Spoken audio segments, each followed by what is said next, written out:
Hello internet world, welcome to a new video on the Geekanoids channel. It's time for my review of the Xiaomi Mi 9. This was very kindly sent out to me on loan by Vodafone UK. I want to thank them for making this video possible. All of the opinions expressed in this video are indeed my own, and if you want to check out this for yourself, please do see the links down below, including of course a link to the Vodafone website.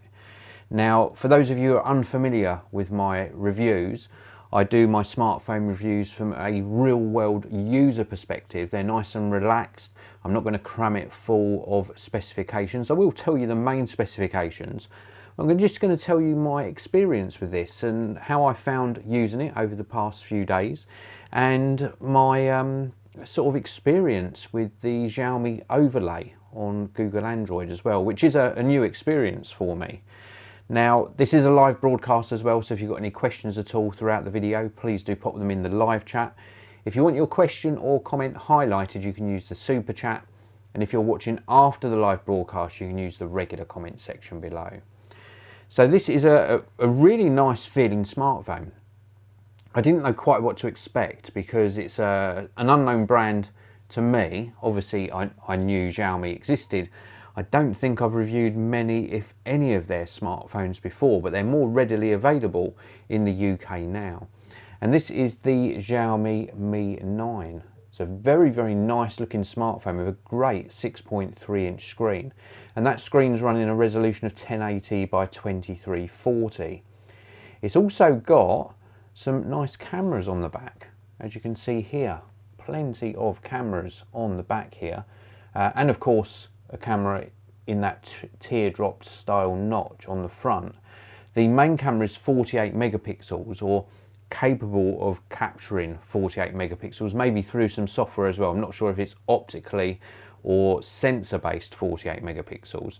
And inside we've got 8 gigabytes of RAM and a Snapdragon 855. That is a really good processor, especially when you check out the prices these are available at in the links down below, because they're very, very affordable. Not quite flagship prices, sort of mid-tier prices I would say, but certainly for flagship specifications. We'll talk about fit and finish very shortly. One last thing on the specs front, and then I'm going to move on to my user experience. It's got a 3300 milliamp hour battery in here, and that is good enough to get you through a whole day easily between charges. Now, before I move on to my experience with this, let's take a look inside the live chat. A big good morning to Gritty Shaker, Patrick Sullivan, Bo BG, Oyvind Sully, Jonathan Weir, Catholic Warrior, and we've also got a comment from Catholic Warrior. Yeah, I've heard of Xiaomi, but I haven't owned any of their phones. Same here. Same here. I've seen and heard a lot of good things, but this is, I think, my first review of a Xiaomi smartphone. Now, I want to talk to you about my experience. First of all, the build quality. It is very, very good indeed. The fit and finish around all of the curves on the smartphone. We've got USB-C on the bottom and the speaker down the bottom as well. Secondary mic up the top. Volume rocker and the power button on this side. And then, of course, the SIM tray on this side. Everything fits and finishes really nicely. The buttons protrude just about the right amount. I do sort of think it's okay to have these teardrop style notches now. I don't like the larger notches, but teardrop style, as on this one, is very good. And the screen's a really nice resolution. It's also nice colours with very minimal colour shift. But I would say that my experience of this screen, and this isn't a bad thing, this is a good thing, is it's very easy on the eye. Some screens, when I've looked at them on smartphones recently, are oversaturated, far too crisp and punchy, and sometimes can be grating because it seems very artificial. This is a very natural looking screen, and I've never said that about a smartphone before. It's just easy to look at. It doesn't give me any eye strain, and when you go up nice and close, now that I've got my new glasses, of course, it's very, very sharp. Really, very, very good indeed. Now let's talk about the cameras a little bit. This is the front-facing camera. Look at that. Really good selfie. Again, very natural colours from the camera. Very good indeed. Really impressed with that front facing camera. And then on the rear facing camera, you can have the normal sort of field of view, or you can go ultra wide as well. This was using normal field of view. Again, very accurate colours, extremely accurate indeed. And then we've got another one here, really cool orchid picture photo that I took the other day. That was in good light, admittedly. Look at the colours on that, really good. And in the corner it says shot on the Mi 9 AI triple camera. So it says that in the bottom corner, not on the actual photo. I think it just overlays it when you're looking back at the photos. And here's one of Milo sitting there, always a good subject for the photos. This was taken with the ultra wide of my shelf behind me here, and I was really close, very close indeed, and still it captured the full geek sign. And then okay, pin sharp photo, so very impressed. The overall experience I've had with this smartphone so far has been very positive. I see a question come into the live chat.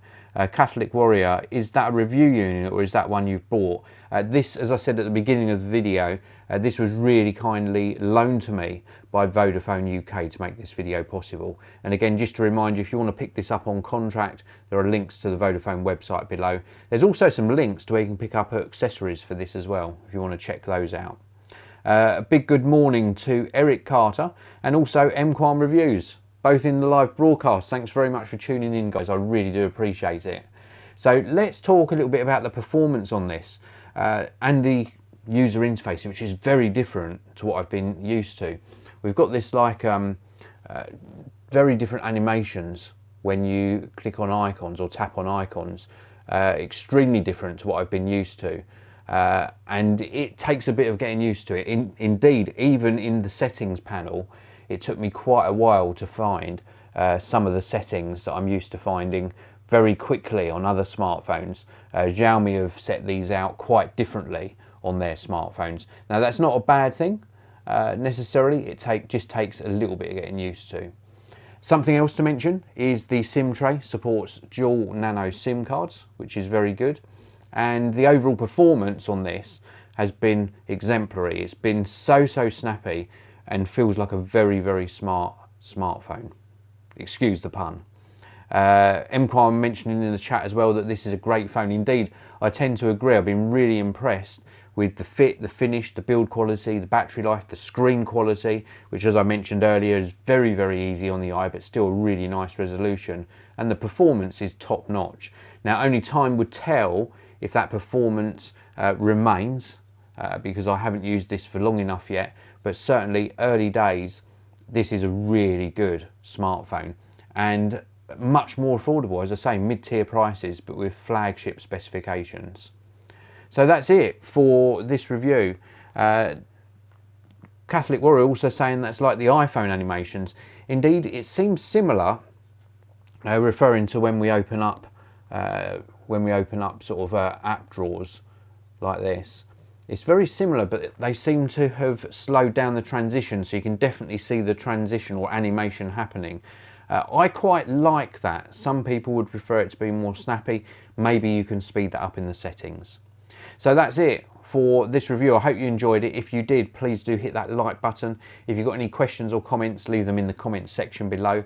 And indeed, if you're not already subscribed, please do hit that subscribe button and the notification bell. That way you won't miss out on my future videos. Thanks for watching, everyone. This live broadcast happened on a Monday, so I want to wish you a very awesome week ahead, and I'll see you in another video very soon.